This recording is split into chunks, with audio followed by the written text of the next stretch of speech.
소위 윤석열 사단 검사들이 이 검찰에 배치가 되고 전면적으로 배치가 되고 이 수사의 본질이 180도로 지금 바뀌고 있는 과정이고, 거기에 등장하는 주요 인물들의 말들이 스스로의 말을 뒤집거나 모순되기도 하며 상호간의 말들이 서로 맞지 않습니다. 그런 과정에서 엄청난 압수수색과 무차별적인 소환 조사가 있었던 것이 사실입니다. 그렇게 바로 그 점을 저희들은 지적을 해왔고, 그 과정에서 피의사실 공표라든지 또는 지금 공무상 비밀 누설이라든지 또는 무차별적인 소환 조사라든지 이런 것들을 저희들이 말씀을 드렸습니다. 미디어 오늘.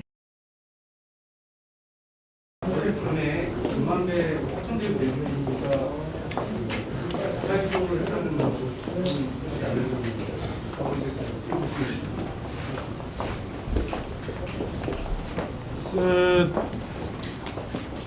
생명에는 지장이 없다 하니까 다행이라고 생각이 들고요. 그 건에 대해서 논평할 거리는 아닌 것 같습니다. 제가. 여당에서는 이제 이재명 대표 주변에서 왜 이런 일이 발생하냐고 저희들 지금 오늘 고발을 하겠다. 김 국회의원과 관련된 증언이 나왔기 때문에 그런 취지로 지금 소통관에 섰는데, 그 말씀을 물어보신다면 그 부분은 현재 답을 드리기 어렵습니다. 검찰이 자기 그 주변 세력까지 탈탈 풀어가지고 수사를 하다 보니까 저희 압박을 느껴가지고 이제 그동안 자신이 모은 돈까지 다 이제 회수하려는 것 같은 그런 느낌이 들어가지고 결국 그런 반응보인 거 아니냐는 그런 해석을 오늘 서울청 의원이 내놓기도 하고 그랬는데 실제로 그런 극단적인 선택을 하려 했으니 심경이야 오죽하겠습니까? 그러나 우리 대책위에서 공식적으로 제가 상임위원장을 맡고 있기 때문에 성급히 답을 내기는 어렵습니다. 답을 드리기는 어렵습니다. 의원님, 답이 어렵다고는 하시지만 그동안 대장동 관련해서 무리한 야당 탄압 수사 그리고 진실 짜맞추기 수사라고 주장을 해오셨잖아요. 그러니까 김만배 씨의 이런 극단적인 선택 시도가 그 연장선이라고 보시는 겁니까?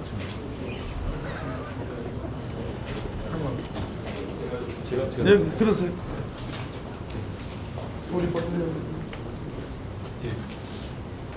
그 부분은 저희가 지금 예의주시하고 있는 부분입니다. 우선 수사 대상자들을 긴급하게 체포하고 약 2주가 넘는 기간 동안 가족과의 만남을 절대로 허용하지 않는다라든가, 또 말씀하셨던 주변 지인들이라든가 모든 사람에 대한 대대적인 쌍끌이식 수사라든가, 또 국비권을 행사하는 피의자에게 비아냥되는 듯한 그런 태도와 질문, 그리고 회유하려는 그런 정황들을 저희가 지금 계속 정보를 받고 있으며, 그것에 대해서 인권 침해 한도가 너무나도 중대하고 심하게 되면 저희 육과하지는 않을 그럴 예정입니다. 그럼 김만배 씨의 그런 극단적인 선택 이야기를 듣고 저희가 첫 번째 드는 생각은 이런 똑같은 인권 침해 수사를 그동안 과중하게 또 과하게 받아오지 않았는가, 그 결과로 그런 선택이 이루어지지 않는가 하는 그런 저희가 의심을 하고 있는데, 기회가 되면 한번 같은 인권 침해 사례로서 정확한 사실관계를 파악을 해서 이번에야말로 검찰의 그런 불법적인 수사 반응을 바꾸거나 제동시킬 수 있는 그런 계기를 만들어 보도록 하겠습니다. 의원님, 이어서 그 검찰이 그렇게 김만배 씨를 회유하거나 아니면 인권 침해식 수사를 하는 이유가 뭐라고 생각하십니까? 아까도 말씀드렸듯이 사람이 자신의 생명을 해치려는 그러한 결정과 그러한 결행을 하는 것은 그 배경에는 여러 가지 복합적인 이유들이 있을 겁니다. 우리 김승원 의원님께서 법률위원장으로서 뭐 듣고 계시는 여러 가지 이런저러한 얘기들이 있어서 말씀을 드렸습니다만, 현재 이 수사 대장동 수사와 관련된 것에 대해서 저희 대책위에서 여러 차례 뭐 논평도 내고 뭐 행동도 하고 그랬습니다만, 전체적으로 최초 기소 이후에 60여 차례 이상의 공판을 한 그 기본은 소위 정영학 녹취록이라는 것이 근거가 됐고, 이 정영학 녹취록이 만들어진 그 대화의 시점은 수사가 전혀 개시되지 않았고, 누가 대장동에 관해서 어떠한 문제 제기도 없는 상태에 말 그대로 훼손되지 않은 있는 그대로의 날것의 그러한 대화였습니다. 그 대화야말로 거기에 등장하는 인물들이 했던 발언들이 진실에 가장 가깝다라는 것은 상식이라고 할 것입니다. 바로 그 점 때문에 종전 수사팀이 대장동 녹취록에 기반한 소위 사건의 본질을 구성하고 기소했습니다. 그러나 지금 새로운 윤석열 대통령과 가까운 또 한동훈 법무장관과 가까운 그러한 소위 윤석열 사단 검사들이 이 검찰에 배치가 되고 전면적으로 배치가 되고 이 수사의 본질이 180도로 지금 바뀌고 있는 과정이고, 거기에 등장하는 주요 인물들의 말들이 스스로의 말을 뒤집거나 모순되기도 하며 상호간의 말들이 서로 맞지 않습니다. 그런 과정에서 엄청난 압수수색과 뭐 무차별적인 소환 조사가 있었던 것이 사실입니다. 그렇게 바로 그 점을 저희들은 지적을 해왔고, 그 과정에서 피의사실 공표라든지 또는 공무상 비밀 누설이라든지 또는 무차별적인 소환 조사라든지 뭐 이런 것들을 저희들이 말씀을 드렸습니다. 어찌됐든 이 사태의 보다 본질적인 측면은 저희들이 더 많은 정보를 더 얻고 더 많은 분석을 통해서 말씀을 드리도록 하겠습니다. 예, 그 정도로 하겠습니다. 예. 교수님 말씀 하신 말씀에 대해서 한 가지만 여쭤보면, 아까 말씀드린 부담을 느껴서 과도한 수사 때문에 그런 모순시대적인 측면 때문에 했을 수도 있지만, 반대로 어떤 자기가 그동안 드러내지 않았던 것이 드러날 수 있는 어떤 그런 수사의 그런 부담이 느껴가지고 그런 선택을 했을 가능성이 있는 거 아니냐, 그렇게 볼 시각도 있는데,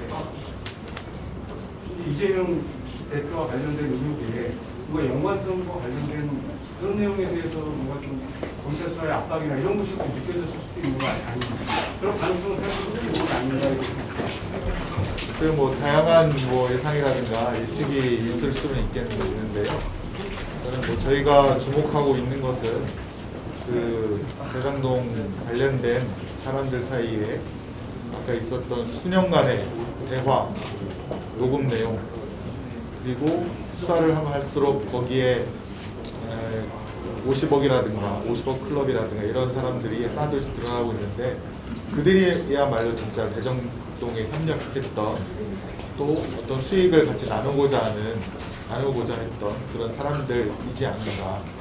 그런 사람들에 대한 수사가 배제된 채, 이루어지지 않은 채 지금 진행되고 있는 검찰의 수사 방향, 목표가 제가 볼 때는 상식적이지도 않고, 또 기획된 아니면 예정된 결론을 향해서 가고 있다라는 그런 의구심을 떨칠 수가 없는 것이기 때문에 그렇습니다.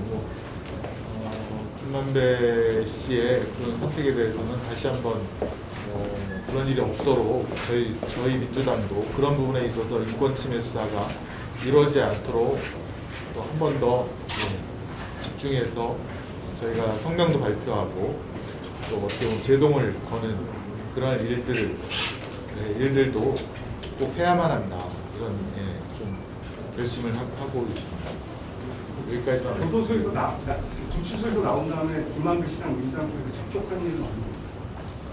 제가 알기로는 없는 것으로 알고 있습니다. 앞으로 접촉할 계획이 글쎄요, 그건 뭐 저희가 지금 재판 중인 피고인에 대해서는 가급적이면 저희가 접촉을 안 하고, 재판에서 선서에 의해서 혹은 그 증거에 의해서 나온 것대로 거기에 우선 중점을 두고 일을 진행할 예정입니다.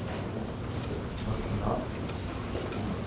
서울중앙지검의 친윤무죄 편파 조작 수사 더 이상 묵과하지 않겠습니다.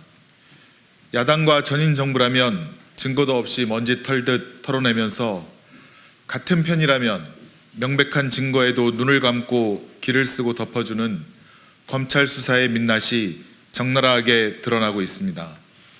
최근 검찰이 고발 사주에 연루된 김웅 국민의힘 의원을 불기소하며 근거로 삼았던 수사보고서가 조작됐다는 의혹이 제기됐습니다. 검찰 수사관이 법정 증언을 통해 밝힌 내용입니다. 또 면담 조사가 영상 녹화가 불가능한 부장검사 방에서 이루어졌다는 사실이 드러나며 이희동 부장검사가 이끄는 공공수사 일부가 불기소로 결론을 내려놓고 짜 맞추기식 수사를 했다는 의혹이 커지고 있습니다. 이처럼 공공수사 일부는 검사 출신 집권여당 의원에 대해선 석연치 않은 이유로 불기소 처분하면서도 서해 공무원 사건과 관련된 서훈 전 안보실장은 구속 기소했습니다. 전인 정부 인사들을 줄줄이 소환하고 있습니다.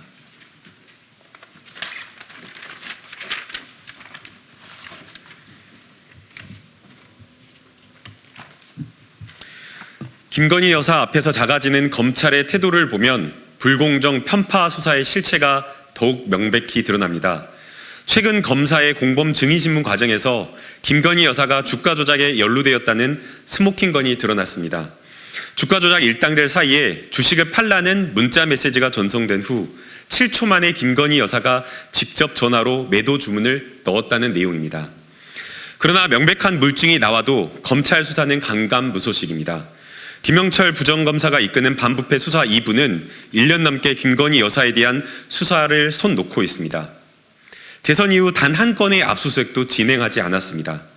주가 조작의 공범이 5명이 구속 기소되고 사건의 주요 피고인들이 모두 재판에 넘겨져도 정작 전주로 의심받는 김건희 여사는 소환 조사 한 번 하지 않았습니다. 반면 반부패 수사 2부는 민주당 노웅래 의원 사건에 대해서는 피의사실 공표로 얼룩진 무차별 수사를 벌이고 있습니다. 도주 우려가 없는 현직 국회의원에 대해 구속영장까지 청구했습니다. 동뭉치에 날짜 띠지 등 피의사실을 언론에 흘리며 공무상 비밀 누설을 계속 반복하고 있습니다.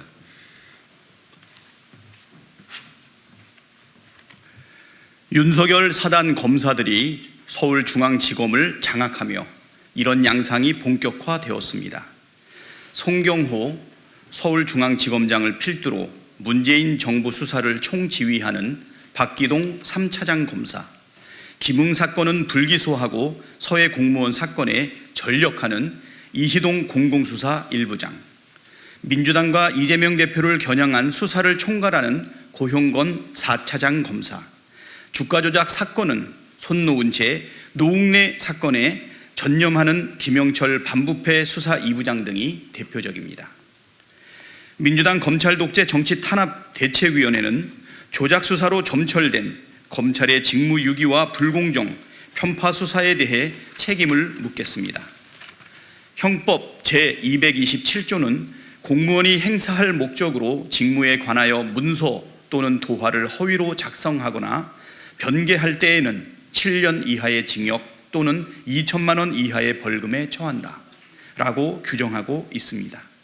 면담 내용과 다른 내용으로 보고서를 조작한 의혹을 받고 있는 이희동 부장검사와 성명불상의 수사관에 대해 허위 공문서 작성 및 동행 사죄 고발을 검토하겠습니다. 그 밖에도 모든 수단을 강구하여 검찰의 조작 수사와 선택적 기소를 바로 잡겠습니다. 사건이 아니라 사람을 겨냥한 검찰의 봐주기, 편파 수사 반드시 대가를 치르도록 하겠습니다. 2022년 12월 15일 더불어민주당 검찰 독재 정치 탄압 대책위원회.